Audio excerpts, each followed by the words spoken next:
అధికారంలోకి రావడమే టార్గెట్. ఎవరు? బీజేపీ అంటాడు. మేము వస్తే తిరిగి వెళ్ళడం కష్టం. అసలు మిమ్మల్ని ఇక రానియరు, మిమ్మల్ని రానియరు.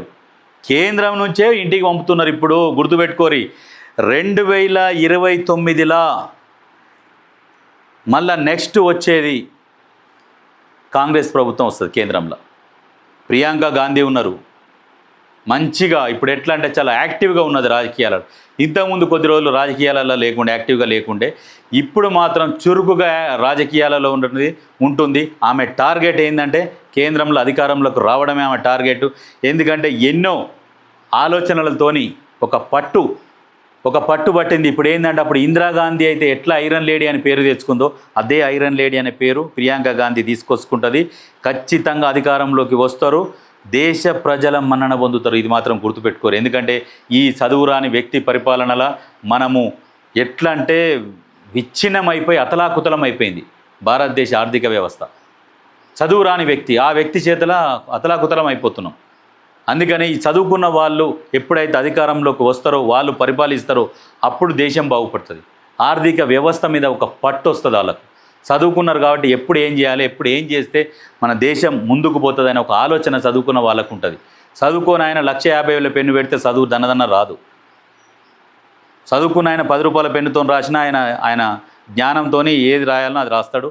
ఎంత చదవాలన్నా ఆ చదివిన దానికి ఆయన ఏం చెప్పాలనుకుంటూ రాసి చూపించగలుగుతాడు. చదువు రాయన ఆయన 1,50,000 కాదు 15 లక్షల పెన్ను పెట్టినా గదే వస్తుంది. అందుకనే ప్రజలారా గుర్తుపెట్టుకోర్రి, మోడీ వల్ల ఉపయోగం లేదు దేశానికి. ఇది వాస్తవము. సిలిండర్ ధర 400 రూపాయలు ఉన్న సిలిండర్ ఇవాళ 1000 దాటిపోతుంది. పెట్రోల్ ఎంత ఉండే మోడీ ఎక్కక ముందుకు, ఇప్పుడు ఎంత అయింది పెట్రోలు? డాలర్ వాల్యూ ఎంత ఉండే, ఇప్పుడు ఎంత అయింది? బతకలేము. కొద్ది రోజులైతే మనుషులను వీక్క తింటారు. ఒక కథ ఉండే. కొంతమంది ఏం చేసిండంటే, ఒక ఆయన ఒక గుమ్మిలో ఒక పెద్ద బాయిలాగా ఉంటుంది, నున్నగా ఉంటుంది. అందులో ఒక బియ్యం సంచి వేసిండు, అందులో ఎలుకలను వేసిండు, ఒక 100 ఎలుకలని. ఆ ఎలుకలు ఏం చేసినాయంటే తింటున్నాయి పంతున్నాయి. బియ్యం పైకి ఉన్నప్పుడు పైకి ఎక్కి బయటికి రాలే.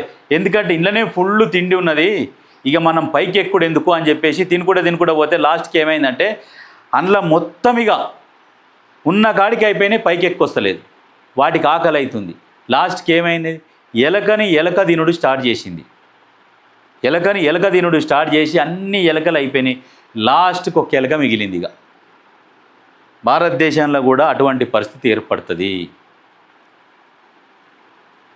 అటువంటి ఎలుకని తీసుకొచ్చి బయట వేసినా మళ్ళీ అది నువ్వు ఫుడ్ పెట్టినా ఫుడ్ తినదు, మళ్ళీ ఎలుకలనే దొలాడుకొని తింటుంది. అంటే మళ్ళీ మనుషుల ప్రాణాలకే ప్రమాదం. అంటే ఇటువంటి పరిపాలన కొనసాగిస్తున్నారు. మనని అందులోనే మూలిగిస్తున్నారు, ట్యాక్సీలు వేస్తున్నారు, రకరకాలుగా పీడించక తింటున్నారు. ఇట్లనే రేటు పెరగంగా మనం ఏ కష్టం చేసినా ఇక మనం ఒకటే పూటకు సరిపోతుంది, రెండో పూటకు అటువంటి టైంలో ఏం చేస్తాం? ఇక కొట్టుకునుడు, దోసుక తినుడు, ఇండ్ల మీద పడుడు, దొంగతనాలు ఎక్కువ అవ్వడు, ఇవి జరుగుతాయి. ఖచ్చితంగా ఇవే జరుగుతాయి. మరి నీకు తిండి లేనప్పుడు ఏం చేస్తారు? దొంగతనాలు జరుగుతాయి.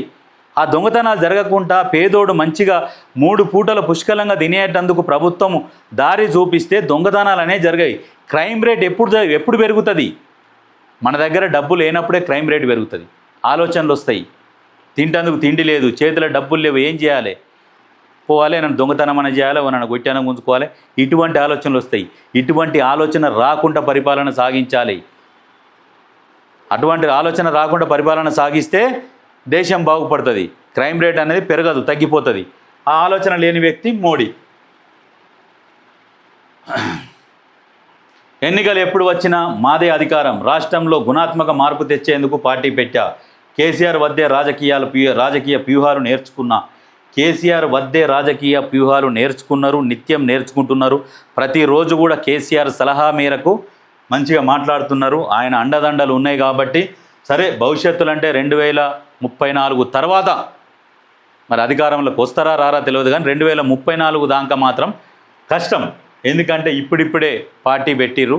కాకపోతే స్టెప్ బై స్టెప్ మాత్రం వ్యూహాత్మకంగా మంచిగా వేస్తున్నారు. ఎందుకంటే ఇప్పుడున్న బీఆర్ఎస్తోని కంపేర్ చేస్తే టీఆర్ఎస్ చాలా గొప్పగా ఉన్నదనే చెప్పుకోవచ్చు. 2034 వరకు నేనే సీఎం ముఖ్యమంత్రి రేవంత్ రెడ్డి అంటుండు. ఎస్, ఇది జరుగుతుంది. ఎందుకంటే ఇప్పుడు బీఆర్ఎస్ అనేది లేదు. బీఆర్ఎస్ ఏంటంటే ఒక చిల్లర వ్యక్తి ఆ బీఆర్ఎస్ వర్కింగ్ ప్రెసిడెంట్ ఉన్నాడు. ఆ చిల్లర వ్యక్తి పనుల వల్ల ప్రజలు అసహించుకొని దూరం కొట్టేసారు. ఎందుకంటే మనకు కూడా ఇప్పుడు ప్రతిసారి అర్థమవుతుంటుంది ఏంటంటే, గతంలో కొద్ది రోజుల క్రింద వరకు ఏమంటుంటే మనకు కామెంట్స్ వస్తుండే. కామెంట్స్ ఏంటంటే స్టార్టింగ్లోనేమో అనుకూలంగా వచ్చినాయి, కొద్ది రోజులు వ్యతిరేకంగా వచ్చినాయి, ఇప్పుడు ఇక అసలు అనుకూలంగానే వస్తున్నాయి కామెంట్లు. ఎట్లా అంటే అరే ఇక వాళ్ళు రారు. కాకపోతే ఏంటంటే వ్యతిరేక కామెంట్ వస్తున్నాయంటే కొన్ని వస్తాయి. ప్రభుత్వం ఇట్లా ఇది చేయాలి అది చేయాలంటే లేటుగా చేస్తున్నది, అంటే బడ్జెట్ లేదు కాబట్టి కొన్ని లేటుగా ఇస్తున్నది. కానీ ఎక్కడ కూడా నెగిటివ్ కామెంట్లు వస్తలేవు.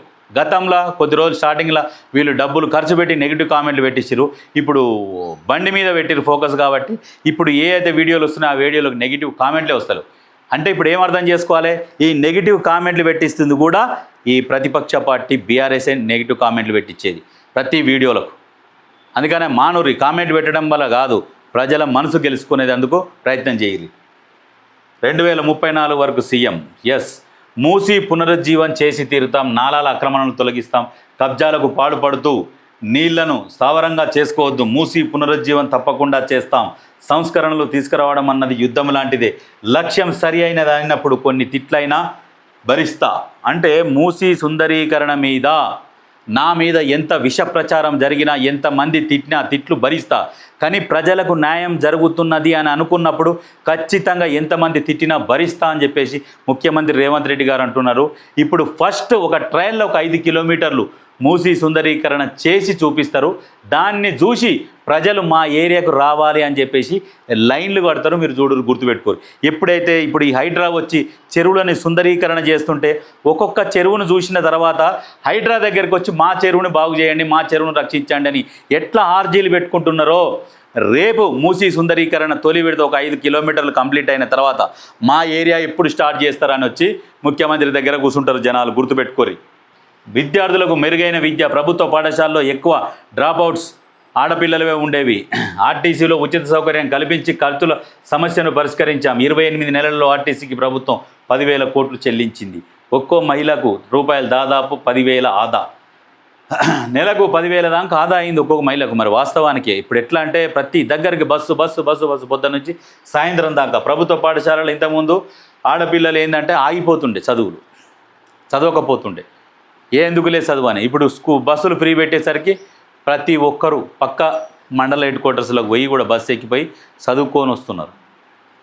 ఇది కంటిన్యూ చేయాలి. కాకపోతే వీటికి ఒక కార్డు ఇవ్వాలి.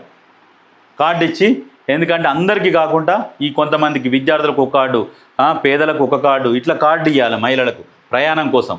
అంటే ఇప్పుడు పక్క రాష్ట్రాల నుంచి కూడా వచ్చి డూప్లికేట్ ఆధార్ కార్డులు పట్టుకొని ఎక్కుతున్నారు. మరి వీళ్ళేమో అందులోనేమో చెక్ చేసేది లేదా కాబట్టి నడుస్తూనే ఉంది.